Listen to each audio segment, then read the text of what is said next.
Hi, I'm Jenna from Soul Rebels channel. This is a plank tutorial. We'll begin on our knees and on our elbows.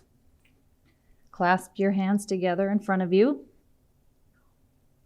Curl your toes under and engage your core.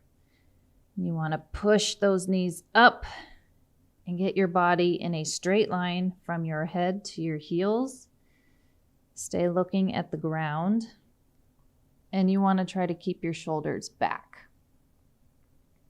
And hold this nice and tight for a minimum of 15 seconds.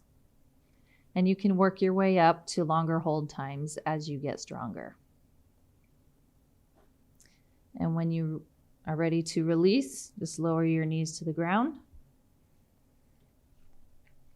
And that is a plank tutorial.